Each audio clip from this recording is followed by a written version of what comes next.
നമസ്കാരം.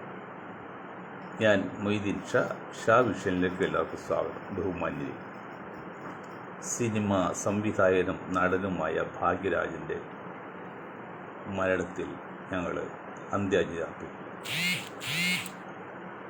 കാസർഗോഡ് മാധവ എന്ന ഒരു വൃദ്ധൻ ക്യാൻസർ രോഗം വന്ന് മരിച്ചപ്പോൾ സ്വന്തം സമുദായത്തിൽ നിന്ന് ബന്ധുക്കൾ ആരും പോലും സ്വീകരിക്കില്ല എന്നപ്പോൾ മുസ്ലിം ലീഗിൻ്റെ Kasaragod panchayat standing committee chairperson ഒരു വനിതാ ലീഗിൻ്റെ ആളാണ്. അവർ അതിനുവേണ്ടി എല്ലാം ഒത്താശ ചെയ്ത് അവർ തന്നെ ശവത്തിന് മുകളിൽ വിറകൊക്കെ അടിച്ച് ഹിന്ദു ആചാരപ്രകാരം അടക്കം ചെയ്തതിൽ നമുക്ക് മാന്യത കാണും. പക്ഷെ അദ്ദേഹം വാസ്തവത്തിൽ ആരംഭഘട്ടത്തിലെ RSSകാരനായിരുന്നു. RSS പോലും കുടുംബക്കാർ പോലും സ്വീകരിച്ചില്ല എന്നുള്ളത് എന്നുകൊണ്ട് അതൊരു മാതൃകയാണ്. ഇവിടെ പറയുന്നത് നിങ്ങൾ ശ്രദ്ധിച്ച് കേൾക്കണം. അതായത് അക്ഷരങ്ങൾ ചേർന്നാൽ വാക്കുകളാവും, വാക്കുകൾ ചേർന്നാൽ വാചകമാവും. അക്ഷരത്തിന് അർത്ഥമില്ല, വാക്കിന് അർത്ഥമുണ്ട്, വാചകത്തിന് ആശയമുണ്ട്. അപ്പോൾ ഞാൻ എന്ന് പറഞ്ഞൊരു ആശയമില്ല, അർത്ഥമുള്ളൂ. പക്ഷെ ഞാൻ വന്നു എന്ന് പറയുമ്പോൾ ആശയമുണ്ട്. അതുപോലെയാണ് കളമശ്ശേരിക്കാരൻ, ഒരു മുസ്ലിം യുവാവ്. അയാളെല്ലാവരും കളിയാക്കും, ചക്കര എന്ന് പറഞ്ഞു. പണ്ട് ചെറുപ്പത്തിൽ എന്തെങ്കിലും വാക്ക് പറഞ്ഞാൽ കളിയാക്കും. അങ്ങനെ കളിയാക്കി സഹിക്കാൻ പറ്റിയ പയ്യ യൗവനമൊക്കെ വന്ന് പണമായപ്പോൾ അയാൾ ഒരു തുണിക്കട തുടങ്ങി കളമശ്ശേരിൽ, സൗത്ത് കളമശ്ശേരിൽ. അതിൽ ചക്കരാസ് വലിയ ബോർഡിട്ട് അത് കഴിയുമ്പോൾ ചക്കര വിളിയില്ല. ഇപ്പോൾ കല്ല സുകുമാരൻ, ഞാൻ ബഹുജൻ സമാജ് പാർട്ടിയുടെ സംസ്ഥാന ജനറൽ സെക്രട്ടറി ആയിട്ട് 20 വർഷത്തോളം പ്രവർത്തിച്ചപ്പോൾ കല്ല സുകുമാരൻ പ്രസിഡന്റ്, ഞാൻ സംസ്ഥാന ജനറൽ സെക്രട്ടറിയാണ്. അപ്പോൾ ഞാൻ കല്ല സുകുമാരൻ അത് പറഞ്ഞത്, സാർ, പുല എന്ന് പറഞ്ഞാൽ പുലത്തിനുടമ, ഭൂ ഉടമ എന്നുള്ളത്. വാസ്തവ ഇന്ത്യയിലെ പൂർവിക ദ്രാവിഡ സംസ്കാരത്തിൽപ്പെട്ടാണ് പുലയരൊക്കെ ഇതിലൊക്കെ. അപ്പോൾ കല്ലറ സുകുമാരൻ പുല എന്ന് പറഞ്ഞാൽ അതിൽ യാതൊരു കുറച്ചിലും വിചാരിക്കേണ്ട. നായർ, മേനോൻ, പോറ്റി, പട്ട്, കിട്ടുമെന്ന് പറയുമ്പോൾ ഒക്കെ ഉള്ള വാക്ക് തന്നെയാണ് പുലയരും. അല്ല, നായർക്ക് പ്രത്യേക അർത്ഥമൊന്നും അതിലില്ല, ഇപ്പത്തുമില്ല. പക്ഷെ നിങ്ങൾ പുല എന്ന് പറയുമ്പോൾ നിങ്ങൾ മാനനഷ്ടത്തിൽ കേസ് കൊടുക്കും, അയിത്വോദ്ധാരണത്തിൽ തടസ്സപ്പെടുത്തുമ്പോൾ കേസ് കൊടുക്കുകയാണ്. ഇപ്പം ഇരിക്കുമെന്ന് പറയാനില്ല. അതുപോലെ ഞങ്ങളൊരു ബക്കറ്റ് വെള്ളമായിട്ട് പോകണം. ഇപ്പോൾ കൂട്ടുകാരി ഇവിടെ കൊണ്ടുപോകണം, ഇത് കാലിനിടയിൽ ഒഴിക്കാനാന്ന് പറഞ്ഞു. അയാൾ പറഞ്ഞു ഒരു തെറ്റുമില്ല, ശൗചം ചെയ്യാൻ പോകുന്ന ആളാണ്, കാലിനിടയിൽ ഒഴിച്ചല്ലേ അത് ക്ലീൻ ചെയ്യുന്നത്. പക്ഷെ നമ്മൾ ഇതിനെ പറയില്ല, കാലിനിടയിൽ ഒഴിച്ചു പറഞ്ഞാൽ അത് തെറ്റായിട്ട് കാണാണ്, അല്ലെങ്കിൽ അശ്ലീലമായിട്ട് കാണാണ്. അപ്പോൾ ജിഹാദ് എന്ന് പറഞ്ഞാൽ, ഞാൻ അത് പറയാൻ വേണ്ടി ഇത് വാക്ക് പറഞ്ഞത്, അൻസിബ ഹസനെ കുറിച്ച് ജിഹാദി എന്ന് വിളിച്ചു എന്നുള്ള പരാതിയാണ് പറഞ്ഞത്. ജിഹാദി അല്ലെങ്കിൽ ജിഹാദ് എന്ന് പറഞ്ഞാൽ ഞാൻ പറയുന്നത് നോക്കണ്ട, വിക്കിപീഡിയ പറയുന്നത് നോക്കണ്ട, ഗൂഗിൾ വന്ന് നോക്കണ്ട. നമ്മുടെ കളക്ടർ, പിന്നെ ഇപ്പോഴത്തെ MLA ഒക്കെ ഭാര്യ കളക്ടറല്ല, ദിവ്യ അയ്യർ ആ മഹതി പറഞ്ഞത് കേൾക്കാറ്. പ്രയത്നം, അധ്വാനം, മുന്നോട്ടുള്ള ആഗ്രഹം, പ്രവർത്തിക്കുക, അങ്ങനെയൊക്കെ അർത്ഥം ജിഹാദിന്. ഇപ്പം നമ്മൾ ഇതാണല്ലോ ഹലാൽ എന്ന വാക്ക്, അതൊരു അറബി പദമാണ്. ഹലാൽ എന്നത് അനവദനീയമായതിൽ ശുദ്ധമായതെന്നാണ്. പക്ഷെ ഭക്ഷണത്തിലാണെങ്കിൽ അനവദനീയമായ ഭക്ഷണമാണ്, ശുദ്ധമായ ഭക്ഷണമാണ് എന്നാണ്. ഇതൊക്കെ തെറ്റിദ്ധരിച്ച് ഗുളിക കൊണ്ട് ഈ നാവിലിടാൻ പറഞ്ഞു വൈദ്യർ. പക്ഷെ അത് കൊണ്ട് ആൾ നാഭിക്കിട്ട് ആൾ ചത്തുവിതറും പോലെ നമ്മൾ മനസ്സിലാക്കിയത് തെറ്റാണ്. അത് നിങ്ങൾ ഒരിക്കലും മനസ്സിലാക്കണം. എന്നെ ഒരാൾ ജിഹാദി അല്ലെങ്കിൽ ജിഹാദ് വിളിച്ചാൽ ഞാൻ അയാൾക്ക് കൈ കൊടുക്കും, അഭിമാനത്തോട് പറയും, യെസ് ഐ ആം ജിഹാദി. നിങ്ങൾ ഉദ്ദേശിച്ച അർത്ഥം ജിഹാദിക്ക് ഇല്ലെന്നേ.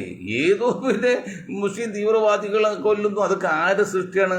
ഈ യൂറോപ്യൻസിൻ്റെയും പിന്നെ പാൻ അമേരിക്കയുടെയും ഇസ്രായേലിൻ്റെയൊക്കെ സൃഷ്ടിയല്ല ഈ ജിഹാദികൾ എന്ന് പറഞ്ഞാൽ മുസ്ലിം വർഗീയ സംഘടന. IS ആരുടെ സൃഷ്ടിയാണോ? IS അബൂബക്കർ ആരാണ്? ഒന്നാമത് യഹൂദിയല്ലേ. അയാൾ ആവശ്യം കഴിഞ്ഞപ്പോൾ അയാൾ അമേരിക്കൻ പട്ടാളത്തിൻ്റെ പട്ടിയെ കൊണ്ടുവന്ന് കൊന്നു കളഞ്ഞല്ലേ. പിന്നെ വെച്ച അപകടമാണ്. എല്ലാം അമേരിക്കയുടെ സൃഷ്ടിയാണ്, ഇസ്രായേൽ സൃഷ്ടിയാണ്. IS ഒക്കെ അതാണ്. IS ഏതെങ്കിലും മുസ്ലിം രാജ്യത്ത് പോയി, അല്ല ഒരു അമുസ്ലിം രാജ്യത്ത് പോയിട്ട് കുഴപ്പമുണ്ടാക്കിയല്ലോ?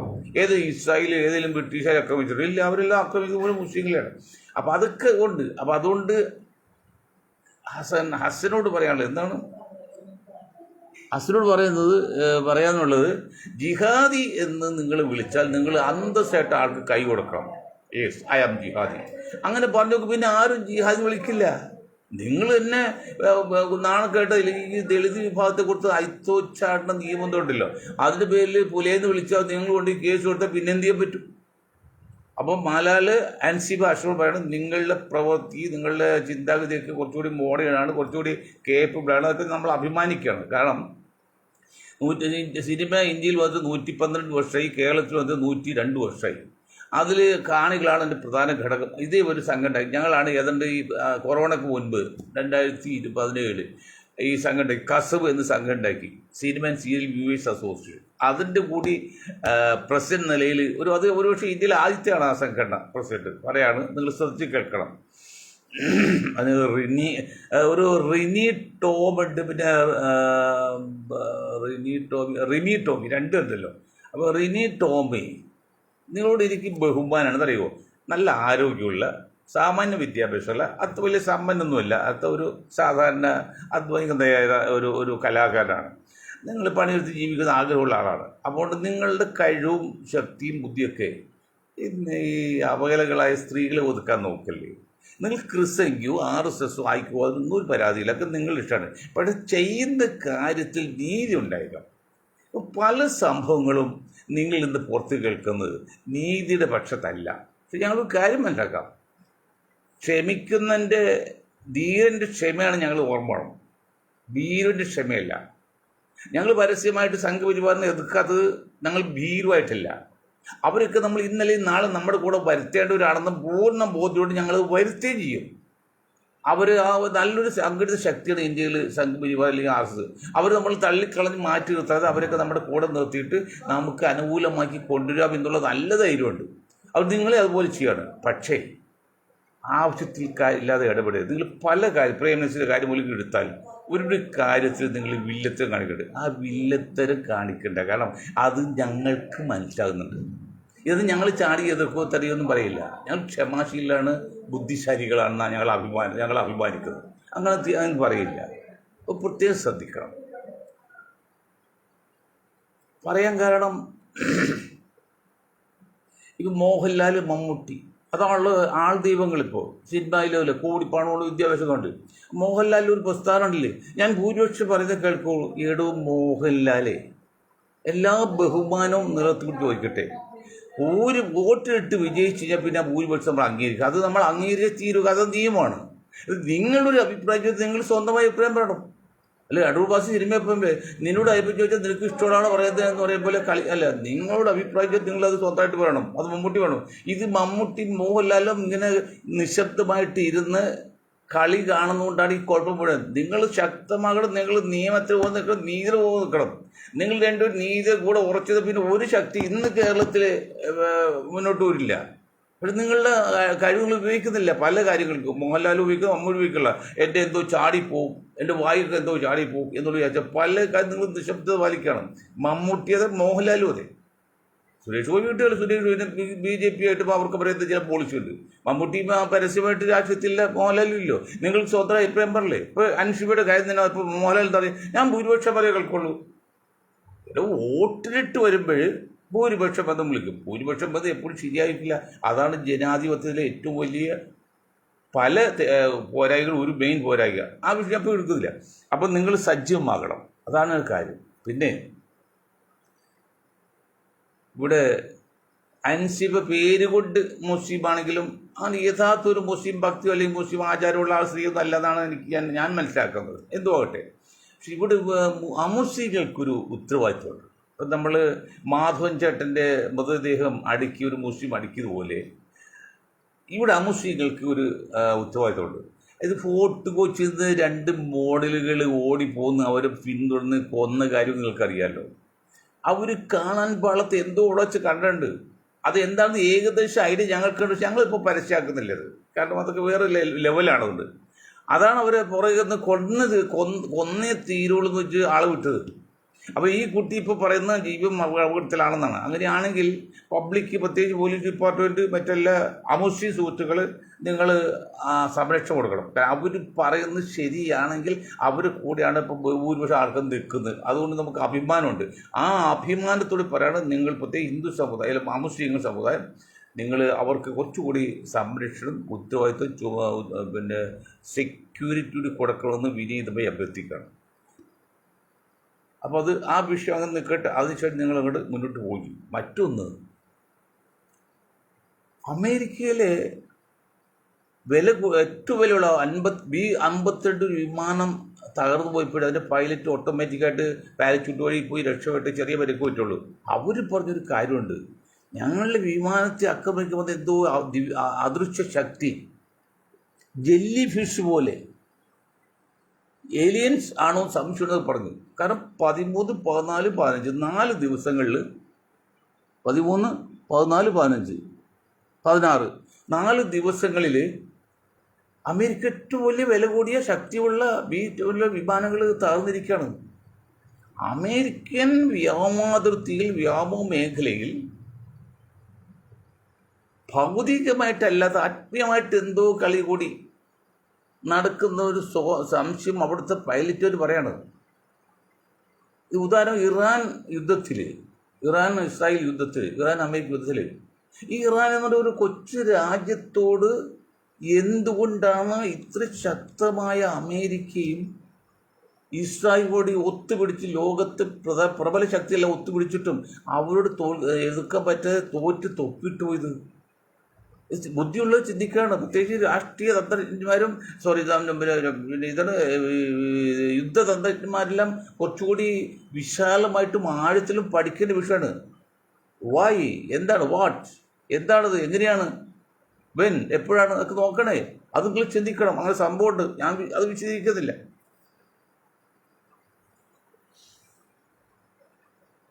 അതുപോലെ കണ്ടില്ലേ നമ്മൾ, അതുപോലെ ദേശീയ കാര്യം പറഞ്ഞു. നമ്മളിപ്പോൾ പിന്നെ ലോക്കൽ കാര്യം പറഞ്ഞു വരുമ്പോൾ നമ്മുടെ എന്താണ് പറയുന്നത്, KV മനോജ് കുമാർ, ഈ ബാലാവകാശ കമ്മീഷൻ ചെയർമാനാണ്. അദ്ദേഹത്തിന് 4 വർഷം മുമ്പ് വാങ്ങിച്ചൊരു വണ്ടിയുണ്ട് അദ്ദേഹത്തിൻ്റെ സ്ഥാപനത്തിന്. അത് അദ്ദേഹം ഉപയോഗിക്കാതെ 50,000 വാടകയ്ക്ക് ഒരു ഇന്നോവ കാറ് വാടക എടുത്ത് പ്രത്യേക പുറത്ത് ഡ്രൈവറും വെച്ചിരിക്കാതെ അങ്ങനെ ഏതാണ്ട് 10-40 ലക്ഷം രൂപ ചിലവാക്കി 5 കൊല്ലമുണ്ട്. ആ 40 ലക്ഷം ഉണ്ടെങ്കിൽ സ്വന്തമായിട്ട് ഒരു കാറ് വാങ്ങിക്കായിരുന്നു. അത് കഴിഞ്ഞ 10 വർഷം LDF ഗവൺമെൻറ് ഭരിച്ചപ്പോഴും അവസാനത്തെ 5 വർഷം ഭരിച്ചപ്പോഴും അവർ ഒരു നടപടി എടുത്തില്ല. ഇപ്പോഴും നടപടി എടുക്കാൻ നോക്കുന്നത്.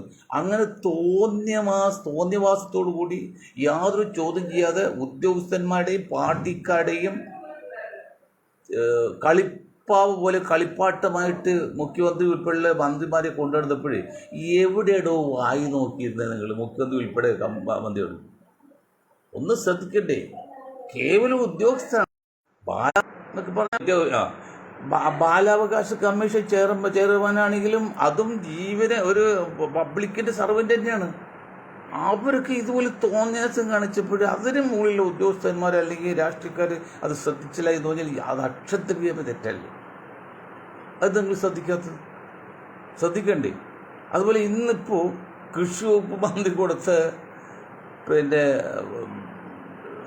വൈസ് ചാൻസലറുടെ ഇത് ഗവർണർ നിശ്ചയിച്ചൊരു BJP-കാരി ആക്കിയെന്ന് പറഞ്ഞാൽ എന്തിനാണോ സതീശൻ്റെ ഇത്രയും കൊട്ടിക്കോഷ് ആ പദവിയിലിരിക്കുന്നത്?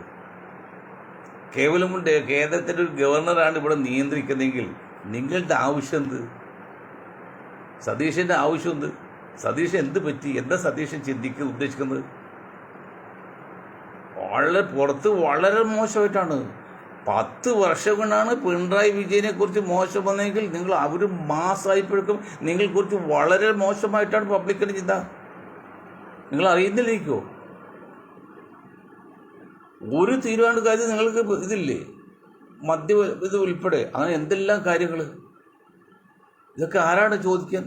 ആരും പറയാൻ ചോദിക്കാനും ഇല്ലേ?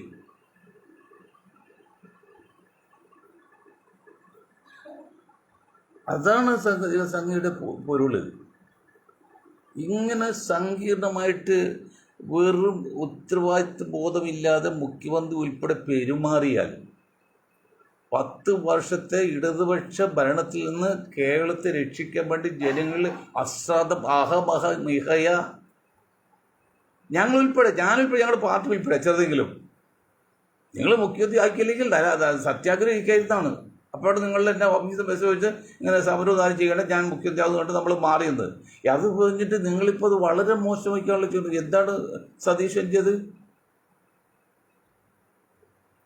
കൂട്ടുത്തരവാദിത്തമല്ലേ?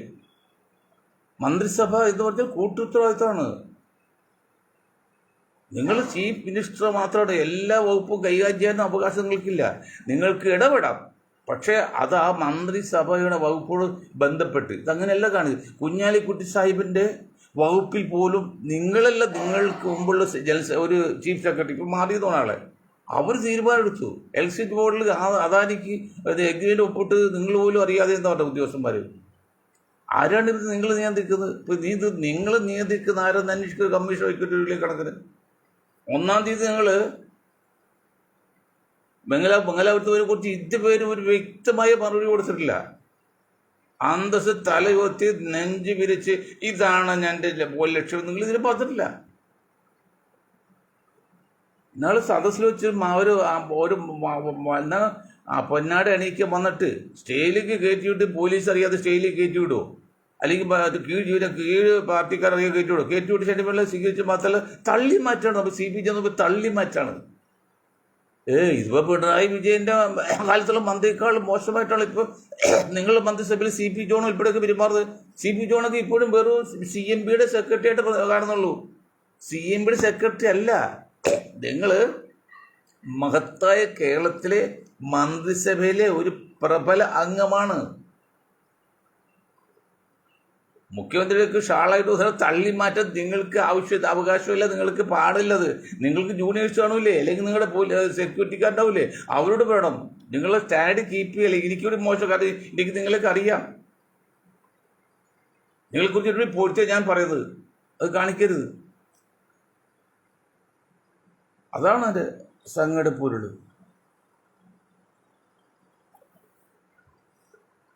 ഒരു രീതിയിലും മുന്നോട്ട് പോകാതെ ഇരിക്കുമ്പോൾ എന്തൊക്കെയാണ് കാണുന്നതും കാണിക്കുന്നതും മാതൃകയാകേണ്ട ഈ കേരള ഗവൺമെൻറ് ഇപ്പോഴത്തെ മന്ത്രിസഭ മാതൃക മാത്രമല്ല, ഇപ്പോൾ നിരുത്തരവാദിത്വം ഇറസ്പോൺസിബിൾ ആയിട്ട് പെരുമാറാൻ നോക്കുന്ന ആൾക്കാർ വന്ന് ഞാൻ ഒരു കാര്യം പറഞ്ഞു നിർത്താം. അത് വേറൊന്നുമില്ല, എല്ലാവിധ ആദരവോടും ബഹുമാനത്തോടി ഒരു പിന്നോക്ക നേതാവ് നൽകി SNDPയുടെ ജനറൽ സെക്രട്ടറി എന്നതിൽ എല്ലാ ബഹുമാനം കൊണ്ട് ശ്രീ വെള്ളാപ്പള്ളി നടേശ് അവരോട് പറയണം. വെള്ളാപ്പള്ളി നടേശ് അവരോട് മാത്രമല്ല ഈ ഒരു സമുദായത്തോട് പറയണം. എന്താണ് പറയുന്നത്? 90% അതായത് 23% ഈഴ വിഭാഗത്തിലെടുത്ത് 85% വോട്ട് കൊടുത്ത് വർഷങ്ങളായിട്ട് കൊടുക്കുന്നത് CPM-നാണ്. ആ CPM-ൽ ഭരിക്കുമ്പോൾ 10 വർഷം ഭരിച്ചിട്ട് നിങ്ങൾക്ക് എന്തെങ്കിലും പോരായ്മ ഉണ്ടെങ്കിൽ അത് നേടിയെടുക്കാൻ സാധിച്ചില്ലെങ്കിൽ അതിന് ഉത്തരവാദി മുസ്ലിം സമുദായമോ മുസ്ലിം ലീഗാണോ? നിങ്ങൾ ബാംഗ്ലൂർ സമ്മേളനത്തിൻ്റെ പ്രസംഗമുണ്ട്. ബാംഗ്ലൂർ സമ്മേളനം നടത്തിയെങ്കിൽ ഒരൊറ്റ ബാംഗ്ലൂർ മലയാളി മാത്രമുള്ള അതിൽ കാണുന്നുള്ളൂ. ആയിക്കോട്ടെ, അതൊക്കെ നിങ്ങളുടെ ഇഷ്ടം. അപ്പോൾ നിങ്ങൾ അവിടെ എന്താ പറഞ്ഞത്? സമുദായ പ്രീണനം ന്യൂനപക്ഷത്തിൽ കൊണ്ടുപോകുന്നു എല്ലാം പറഞ്ഞ് കയ്യടി വാങ്ങിച്ചില്ലേ? ഏടോ കാർന്നവരെ, സത്യം എന്തോ? പിണറായി വിജയൻ്റെ മന്ത്രിസഭയിൽ നിങ്ങൾക്ക് 23%, 90%, 80% വോട്ട് ചെയ്തിട്ട് നിങ്ങൾക്കത് 4 മറ്റ് മന്ത്രിയല്ലേ ഉണ്ടായുള്ളൂ.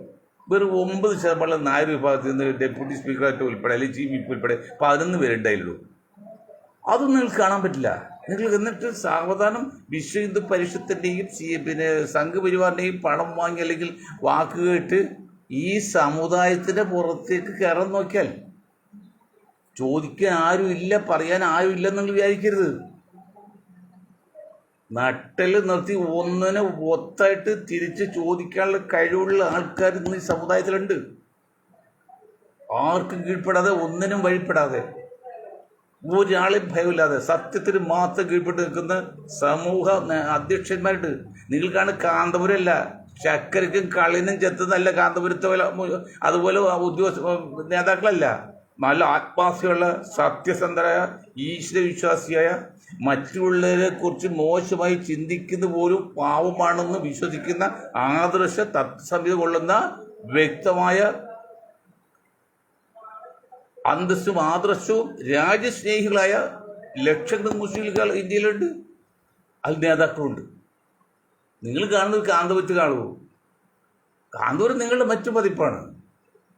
എങ്ങനെയും പണം ഉണ്ടാക്കി കഴിഞ്ഞ് ഒരു ഉദ്ദേശമില്ല. അത് 2 അള്ളാന്നും പറയും, 3 അള്ളാന്നും പറയും, 10 അള്ളാന്നും പറയും. പണം കിട്ടിയാൽ മതി. അതിന് ചൈത്തങ്ങൾ കാണുന്നുണ്ടല്ലോ, അത് ഞാൻ പറയുന്നില്ല. നിങ്ങൾ കാന്തപുരത്ത് കണ്ടുകൊണ്ട് അല്ലെങ്കിൽ ഷിഹാബുദങ്ങളെ കണ്ടുകൊണ്ട് നിങ്ങൾ മുസ്ലിം സമൂഹത്തെ അളക്കരുത്. അവർ ലീഗാണ്. ലീഗിന് അധികാരത്തോണ്ട് എന്ത് നെറിയോ എന്ത് ചെയ്യും. ഇപ്പോൾ അള്ളാഹ് മാറ്റി, തൊപ്പി മാറ്റി, മറ്റേ പാരായണം നടത്തി, ഇനി ഇപ്പോൾ BMC കൊണ്ടുവന്ന് എല്ലാം അവസാനം ഇനി വരാൻ പോകുന്നുണ്ട് ലീഗിൽ. അപ്പോൾ ലീഗ് ഇനി അവസാനം BJPയിലേക്ക് തന്നെ സപ്പോർട്ട് ചെയ്യും, അവർക്ക് ചെയ്യും. അവർക്ക് അതിൽ കാലത്ത് പറ്റില്ല. അതൊന്നും ഇല്ലാതെ അത് അന്ധമായിട്ട് യാതൊരു സംഘപരിവാരം എതിർക്കാത്തൊരു വിഭാഗമുണ്ട് ഇന്ത്യയിൽ മുസ്ലിങ്ങൾ. അവർ അന്ധമായിട്ട് എതിർക്കുന്നുമില്ല സംഘപരിവാറിനെ. ഇന്നലെ നാളെ സംഘപരിവാർ അല്ലെങ്കിൽ RSSകാർ നമുക്ക് കൂടി വാദിക്കാൻ വരും എന്നുള്ള പ്രതീക്ഷയിൽ നിൽക്കുന്നത്. അങ്ങനെ വരുത്താനുള്ള ശ്രമം ഞങ്ങൾ ചെയ്യുന്നില്ല. അന്ധമായിട്ട് എതിർത്ത് മാറ്റിയെത്തോ കൊല്ലൊന്നുമില്ല, അത് ഞങ്ങൾ ചെയ്യില്ല. അതൊക്കെ ചെയ്യുന്നത് വേറെ. അപ്പോൾ മുസ്ലിം സമുദായമാണ് ഇതിനെല്ലാം കാരണം എന്ന് നിങ്ങൾ വർഷങ്ങളായിട്ട് പറയുന്നുണ്ട്. അത് പറയുന്നതിൻ്റെ കാരണം വെച്ചാൽ നിങ്ങൾക്ക് ഇപ്പോൾ നിങ്ങളുടെ സമുദായത്തെ പിടിച്ചു നിർത്തണമെങ്കിൽ ഒരു ശത്രു ഉണ്ടാവണം. ആ ശത്രു ഇവിടെ ഇപ്പോൾ മുസ്ലിം ഉണ്ടായിട്ട് കാര്യമില്ല, പെലേന ഉണ്ടായിട്ടും ക്രിസ്ത്യാനായിട്ടും കാര്യമില്ല. അതാണ് നിങ്ങൾ ചെയ്യുന്നതെന്ന് ഞങ്ങൾക്കറിയാം. അത് ഞങ്ങൾ മാറി മാറി പോകുന്നത്. എന്തെങ്കിലും പോയിക്കോട്ടെ. ഇപ്പോൾ TH മുസ്തഫയുടെ വീട്ടിൽ മന്ത്രിയൊക്കെ ഞാനും അദ്ദേഹം ഇരിക്കുമ്പോഴേ വേഗം കുറച്ചുണ്ട്. അവിടെ കുറച്ച് RSS എന്തോ ഇല്ല കാട്ടൂർ സംഭവത്തിൽ ബഹളം ഉണ്ടാക്കിയപ്പോഴേ അവർ പ്രതീക്ഷ വെച്ചുകൊണ്ട് ഇതാക്കി വിളിച്ചു പോയി. അപ്പോൾ ആരോടെ എണ്ണീപ്പം മുസ്തഫ അങ്ങോട്ട് പോയിക്കോട്ടെ, എന്തിനാണ്? അതാണ് ശരി. അല്ല നമ്മൾ അതുപോലെ നിങ്ങൾ എന്തെങ്കിലും കാട്ടിക്കോ, ഞങ്ങൾ മിണ്ടാത്ത കാരണം നിങ്ങൾ കാണിക്കുന്ന 100% ആത്മാർത്ഥമായിട്ട് മുസ്ലിം വിരോധം കൊണ്ടല്ല. പക്ഷെ നിങ്ങൾക്ക് നിൽക്കക്കളില്ല. അപ്പോൾ നിങ്ങൾക്ക് പിടിച്ചു എന്താണ്? മുസ്ലിം വിരോധം പറഞ്ഞെങ്കിൽ മാത്രമേ നിങ്ങൾക്ക് അണികളെ പിടിച്ചെത്താൻ പറ്റുള്ളൂ. അതാണ് നിങ്ങളുടെ ശ്രദ്ധ. അതിനാണ് നിങ്ങൾക്ക് ഉപദേശം തന്നിരിക്കും. അതങ്ങനെ ആയിക്കോട്ടെ, കുഴപ്പമില്ല. പക്ഷേ എന്തിനും ഒരു ഞാൻ സിനിമാ നടൻ പറഞ്ഞില്ലേ, ടിനി ടോമിനോട് പറഞ്ഞ പോലെ എന്തിനും പരിധിയുണ്ട്. ഞങ്ങൾ ഭീരുക്കളായതുകൊണ്ടൊന്നുമല്ല അത് ചോദ്യം ചെയ്യാത്തത്, ധീരമായതുകൊണ്ട് തന്നെ. നിങ്ങൾ ആലോചിക്കുക, മുസ്ലിം സമുദായത്തിൽ കിട്ടേണ്ട ആനുകൂല്യങ്ങളുടെ 12% റിസർവേഷൻ അതുപോലും കിട്ടിയിട്ടില്ല. ആകെ 30% ഉണ്ട്. MLA മന്ത്രിമാർ ഇന്നിപ്പോൾ ഇത് പറഞ്ഞാൽ എന്താ പറഞ്ഞോ, എടോ വെള്ളാപ്പള്ളി ഇന്ന് പിന്നെ ചാനലില്ലേ, ഏത് ചാനലാണ്? നമ്മുടെ വിദേശ ചാനൽ പറയും, വിദേശ മലയാളി. അയാൾ പറഞ്ഞറിയോ 10% ക്രിസ്ത്യാനികൾക്കാണ് കൂടുതലും കിട്ടിയത് മന്ത്രിസ്ഥാനം MLA സ്ഥാനം എന്ന് അയാൾ പറഞ്ഞു. അയാൾ ക്രിസ്ത്യാനിയാണ്. ഇതൊന്നും നിങ്ങൾ കാണൂല. കടുക് ചോരുന്നത് കാണും, തേങ്ങ ചോരുന്നത് കാണൂല എന്ന് പറയുന്ന പോലെയാണ്. എന്നിട്ടും ഈ സമുദായത്തെ പുറത്തേക്ക് കയറുന്ന ഉദ്ദേശം മറ്റു ലക്ഷ്യങ്ങളാണ്. ചില തൃപ്തിപ്പെടുത്താൻ വേണ്ടിയാണ്, അല്ലെങ്കിൽ നിങ്ങൾ അകത്ത് പോയിരിക്കാൻ വേണ്ടിയാണ്. അതും ആയിക്കും, അതും നമ്മൾ പരാതിയില്ല. പക്ഷേ ലിമിറ്റ് വേണം ഒരു കാര്യത്തിൽ. അവർക്ക് മുസ്ലിം സമുദായത്തിൽ കിട്ടേണ്ട ആനുകൂല്യത്തിന് 12 ആകെ കിട്ടേണ്ട ആനുകൂല്യത്തിന് 1/3 കിട്ടുന്നുള്ളൂ. 1/3 പോലും കിട്ടുന്നില്ല. നിങ്ങൾക്ക് ആകെ കിട്ടിയ ആനുകൂല്യത്തിന് പകുതി കിട്ടുന്നുള്ളൂ. ഇവിടെ ഫുള്ള് കിട്ടിയിട്ടില്ല. അതൊക്കെ ഞങ്ങൾക്കറിയാം. ഞങ്ങളുടെ മുദ്രാവാക്യം തന്നെയാണ് ഈ മുസ്ലിം ഐക്യം കാലഘട്ടത്തെ അനിവാര്യത എന്ന് പറഞ്ഞ് ഞങ്ങളുടെ മുദ്രാവാക്യം, ഞങ്ങളുടെ ഫ്ലെക്സും ഒക്കെ. കാരണം രണ്ടും ഒരേ തൂവൽ പക്ഷികളാണ്. അവിടെ നിങ്ങൾ ആ ഒരു തൂവൽ പക്ഷികളായതുകൊണ്ട് ഒരു പരിധി വരെ ഞങ്ങൾ ക്ഷമിക്കുകയും ചെയ്യും, നിങ്ങൾക്കെതിരെ മിണ്ടായിരിക്കുകയും ചെയ്യും. പക്ഷെ അത് സ്ഥിരമായിട്ട് കാണരുത്. നിങ്ങളോട് ഇഷ്ടപ്പെട്ട ആളോട് നിങ്ങൾ സത്യം പറയണം. ഞാനീ പറയുന്നത് ഒക്കെ പിന്നെ നമുക്ക് പിടിച്ചു നിൽക്കാൻ വേണ്ടിയാണ് എന്ന് നിങ്ങളോട് ബന്ധപ്പെട്ട ഒരു സത്യം അല്ലെങ്കിൽ അവർക്ക് തെറ്റിദ്ധരിക്കില്ലേ, അങ്ങനെ ശ്രദ്ധിക്കണം. ഇതൊക്കെയല്ല വേണ്ടത്. അപ്പോൾ ഇനി ഒരു കാര്യം ഞാൻ അവസാനമായിട്ട് പറയാണ്, ജിഹാദി എന്ന് പറഞ്ഞാൽ നിങ്ങൾ ഒരു കാരണവശാലും പെണുങ്ങ് വേണ്ട, അവന് കൈ കൊടുത്തോളും. ജിഹാദി എന്നാൽ വർഗീയവാദം തീവ്രവാദം ഒന്നും അർത്ഥമില്ല. ആ വാക്ക് അർത്ഥം പ്രയത്നിക്കുക, അല്ലെങ്കിൽ പ്രവർത്തിക്കുക, ഉന്നത വിജയം നേടാനുള്ള ശ്രമം നടത്തുക എന്നൊക്കെയുള്ളതാണ്. അതാണ് എൻ്റെ ഇത്. നിങ്ങൾക്ക് വിക്കിപീഡിയയിൽ കിട്ടും, അല്ലെങ്കിൽ ഗൂഗിളിൽ കിട്ടും, അല്ലെങ്കിൽ നമ്മുടെ കളക്ടർ പറഞ്ഞു നോക്കി ശരിയാണ്.